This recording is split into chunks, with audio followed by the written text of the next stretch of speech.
So I wanted to make this video about anxiety. I feel like there's not a lot of information out there about anxiety or for people struggling with panic attacks or anxiety attacks, and I wanted to make this because I personally would have loved to have this growing up. I have had chronic anxiety since I was a little girl, so I want to share with you some information that has helped me and hopefully can be a little more relatable than what you just Google on the web. So with us here today is Toji. He is our oldest. He is a rescue. We got him in March. Oh, there he goes. I thought having him in here will be really nice for anyone if they are having anxiety or want to learn more, or just feeling anxious at all, that he can help. So for me, my anxiety journey started when I was 6 years old. That's when I can remember having my very first panic attack. I absolutely thought I was gonna die. It was horrifying. I was in the first grade. It was around Christmas break, and I think that I was sick. I think I had a upper respiratory infection, and the feeling of just like your throat feeling really tight and you feel like you can't get enough air in. It scared the shit out of me, to be honest. Thought I was gonna die. Very traumatizing. I don't remember much after that besides the next couple of years. It was a lot. I had panic attacks all the time, and going out in public was very triggering. Going to the movies for some reason was a lot. And now that I'm an adult, I think it's like you're trapped in this spot and it should be fun. So I always made everything that was really fun really scary. But you're literally stuck and there's a screen and everything's really loud. And I think I am a very hypersensitive person. So watching movies and having the loudness all around you and just being up close to it. And I was so good at putting myself in the situation of the movies, but it was just like I was in that movie. So if it was a scary movie or whatever it was, I could just physically feel the feelings of the fear and the anxiety and the stress, and I was in it. Like, it was really hard for me to take myself apart from, hey, you're just watching a movie. You're just here experiencing it. I spent a lot of my life not talking about it with anybody, and I felt so alone, and I felt like I was the only person on this planet that dealt with these issues. So being lonely and having anxiety and feeling like you're just this oddity creation really messed with me a lot, because I felt like I couldn't relate to anybody, and everything that I was dealing with or struggling with, I learned to mask and learn to have anxiety attacks in public and no one knew. Basically just dealing with it on my own, and as an adult now realizing that it's a lot more common than I thought, and that there's a lot of people who genuinely could benefit from things like this, including myself as a little girl. I don't want to keep this to myself anymore, and I don't want you to either. So if you're out there and you're dealing with anxiety and you've grown up with anxiety, or maybe you're just now looking up anxiety because you have no idea what it is and you've never experienced it before, I'm just here to tell you it's okay, and you're not crazy. You're not weird. I want to say it's normal. You probably don't feel normal at all. And I really just want to kind of give you some tips of things that's helped me with anxiety attacks specifically that may be beneficial to you, because I know when you Google, oh my God, I'm having a panic attack, they tell you to relax and they tell you go to the doctor. It's never very specific. So for me, it's taken me 20 something years to realize that, hey, you can kind of start to realize what's triggering you and what is setting you off. I have finally gotten to the point where I realize that's starting to happen, and instead of ignoring it, I stop everything I'm doing and I sit there and I'm like, okay, what is causing me this stress? What is causing me this panic? What is going on? Knowing your triggers is something that's really, really going to help you in the long run. This does not happen overnight, so don't get stressed out like, oh my God, I gotta figure myself out now, right now. No, it seems obvious, but it takes a lot of time to learn yourself in that kind of way and not just ignore it. Because most of the times, at least in my experience, is I was so terrified of having a panic attack, I just ignored it and pushed it away, especially if I was out in public or around people, that it's like, okay, just don't think about it. You won't have one if you just ignore it.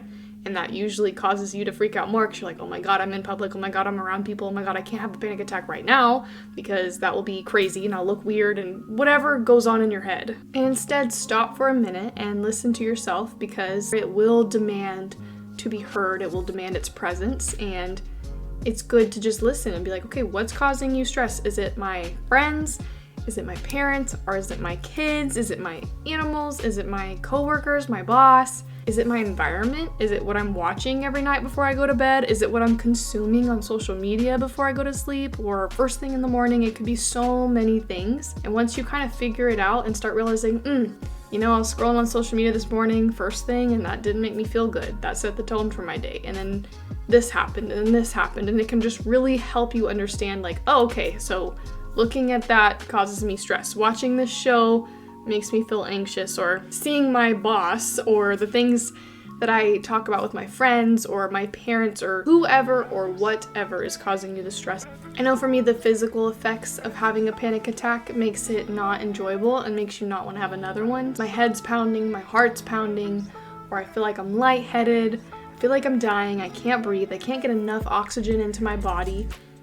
So I yawn a lot, or I'm constantly just trying to take really deep breaths, but then you end up like try number 2 is to control your breathing. If you learn how to control your breathing a little bit better in the moments of panic, it can help a lot. Again, I know that's easier said than done. Getting back in control, because naturally your body wants to like really try and get as much air as you can in, because you're panicking. You feel like you can't get enough air in.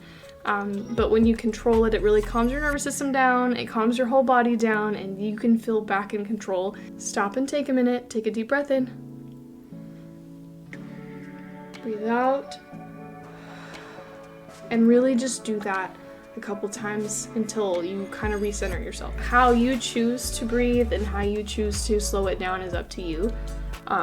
There's a couple different methods. There's like breathe in for 4 seconds, hold it for 5, breathe out for 7. There's like all kinds of different things, but if it's just like a 1, 2, 3, hold, breathe out, 1, 2, 3, that's perfect. Like, finding out what works for you, it's going to be a lot of trial and error, and that's okay because everyone's different. Third, the best thing that I wish I knew is that putting an ice pack on the back of your neck or on your wrist, or maybe it's ice cubes, whatever it is that you have, frozen peas, it will allow your body to kind of like, whoop, okay, reset, and you're like, oh, everything's fine. So use an ice packet when you're at home, put it on the back of your neck, or you can put it on your wrist, or you can use ice cubes, or you can even drink cold water. And if you're out in public, because you sometimes can't avoid it, and sometimes you freak out in public, go to the bathroom, put some cold water on your wrists, or find a cold drink to drink, or hold the bottle on your wrist, or whatever it is, and that can help a little bit. And just takes a moment and take some breaths, feel the cold on you, and then reset yourself a little bit.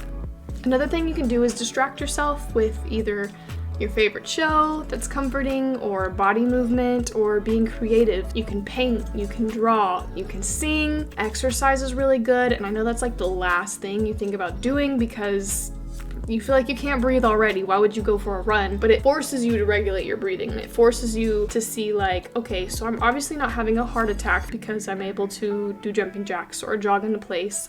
Stretching. I've stretched quite a bit because I can't sit still when I'm really anxious, and it makes me feel more panicky, so sometimes I have to move around. Something to take your mind off of like focusing on every single part of your body that you feel like is shutting down, because I promise you it's not. And your brain's probably not thinking so. It's like, oop, nope, you're dying, it's fight or flight. So trying to really logically look at yourself like, hey, this is going on, it's okay. You feel like your organs are shutting down, you feel like you can't get enough air in your body, your heart really hurts, your chest really hurts. Telling yourself, hey, it's just a panic attack, it's okay, like, it's gonna pass, let's just get through it, and what can we do to get through it will be good for you and being easy on yourself, and I promise it'll be okay. If you're with someone or whether you're alone, just find out what you need in those situations and what calms you down, because once you figure that out, you can help and tell other people, like, if you're around them, like, hey, I feel a little anxious, can you distract me? Can you tell me a story? Can you do this? These guys, pets are great for anxiety. Let me be clear, I don't condone just getting a pet and you're not physically able to take care of it, or you're not home enough or anything like that. You need to be able to take care of it, and you need to be able to give it the love it needs, but having a routine with them, and I gotta get up and feed them, like I need to do that, I have to get out of bed to do this, and being able to just bury your head in their little bellies when you're freaking out and stuff like that is really useful. Or playing with them, especially with dogs, like go outside and throw the ball with them, like they're pure joy. And people don't believe cats are pure joy, but they are just as needy and wanting love just like dogs. So, but anyway, I'm really sorry that you're struggling. It will get easier, and whether you've had it for years or you just now figured out you're struggling with it, It'll get better. Don't let all the time and work it takes scare you from trying, because it could be a lot faster than you think. So take your time, try the things that I said, and hopefully it will become so much easier for you. You're not alone. You're not alone at all. And if you have any comments or stories you'd like to share or things that have helped you, please put them in the comments, because you have no idea who they could be helping or impacting. Please share, and I would love to hear it. And if you have any questions or comments about more instruction or further in-depth detail about the things that I talked about, please ask. I will be here to answer them. But I love you. I hope you have an amazing rest of your day, and please like and subscribe if you want to follow along more with my journey. Thank you.